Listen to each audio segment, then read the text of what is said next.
No change, no change. My friend Mark LeBlanc told me that at a critical time in my career. Think about it. No change, no change. Everybody believes in the power of change, just as long as it doesn't have to do with them. Over the past 2 years, we've conducted personality tests on over 5,000 dentists, and we found that over 90% of dentists are of the conscientious personality type. Basically, what that means is they have a fear of making mistakes. I don't know about you, that's the kind of dentist I want. The team members are of the steady personality type. These two personalities are literally perfect for what they do. But the dental industry is not known for innovation and change. You know, when I was in 3rd grade, I was all boy. Baseball, basketball, football. If it had a ball, I had my hand up. But my mom, she had a different idea for me. You see, my mom loved to dance. My dad wasn't much of a dancer. So guess who became her default dance partner? So I remember like yesterday, my mom announced at dinner, Travis, I enrolled you in ballroom dance class. At first I was excited, balls. But then when I got to that first class, I remember I went kicking and screaming. I had 2 left feet. I was one of the only boys in class, and at that point in my life, I wasn't that into girls. So fast forward, I never became the Fred Astaire that my mom wanted me to be. But I overcame my resistance. I took classes. I put together a plan. I was going to be a good dancer. And eventually, I overcame my resistance, and I learned to love to dance.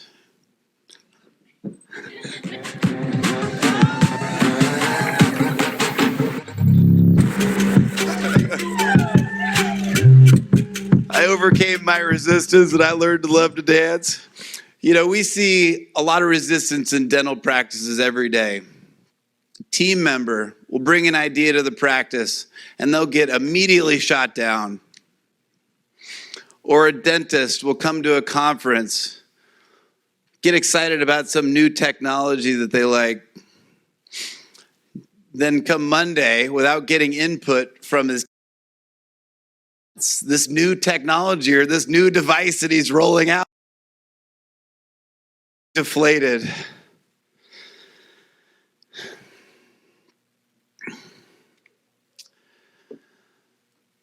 So today, I'm going to talk about overcoming resistance and navigating change. I'm going to give you my 3 ideas, my 3 critical success factors for implementing technology and change in your dental practice. Number 1, you must have great communication. Number 2, you must have coordination. And number 3, you must have conviction. Great communication with your team. Great coordination and a plan for what you're implementing with both your team, your patients, and your partners. And conviction is absolutely the most important thing that you must have if you want to successfully implement technology and implement change in your dental practice. You know, Dr. Patel of Lorton, Virginia, one of our customers, we met at a conference, and he was excited about implementing our referral product. And he went back to his office, and before implementing the product, he got his team involved. He got them involved. They evaluated the product. They looked at different solutions. And the fact that he got his team involved, he clearly communicated the value of the product with their team. He was successful. Dr. Brent Boyce of AZ Max, 4 locations, 5 doctors, over 100 employees, 700 referring offices. His coordination was on point. He put together a plan, got his partners and his patients and his team involved with the process, and his project was also a success. You know, as I said, third and most important thing is you must have conviction. The other day, my son came to me, 6 years old. He'd rather be building Legos or playing chess than outside playing sports. Grandma and Grandpa just bought him a beautiful new bike. This thing was shiny blue, and I had to put the seat all the way down because it was a little too big for him. And he said, Daddy, I want to ride my bike to school. I want to take my training wheels off and ride my bike to school like the big boys. I said, all right, buddy. So I grabbed his helmet, grabbed the wrench, took off his training wheels. I remember putting his helmet on and thinking, God, I wish I could put pads all over his body, but I didn't want to embarrass the boy. So we were on our way. You know, Blake was really wobbly at first, didn't quite get it, but eventually he was more stable, so I let him go, and I watched him fall, and he fell hard. I ran over to him. I said, buddy, it normally takes 7 days to learn how to ride a bike. I wiped his tears off, dusted him off, reached down to grab his bike and say, let's try again tomorrow.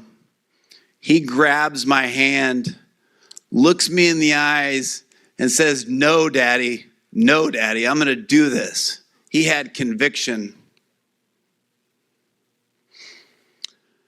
So I let him go again. He falls.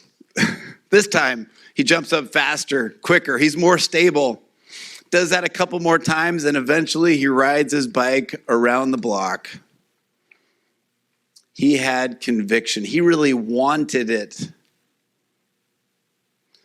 You know, practices that are successful in implementing technology and implementing change in their practice, they have to want it. You have to have conviction that what you're doing will have a positive impact on your patients, positive impact on your team, positive impact on your bottom line. You have to have conviction.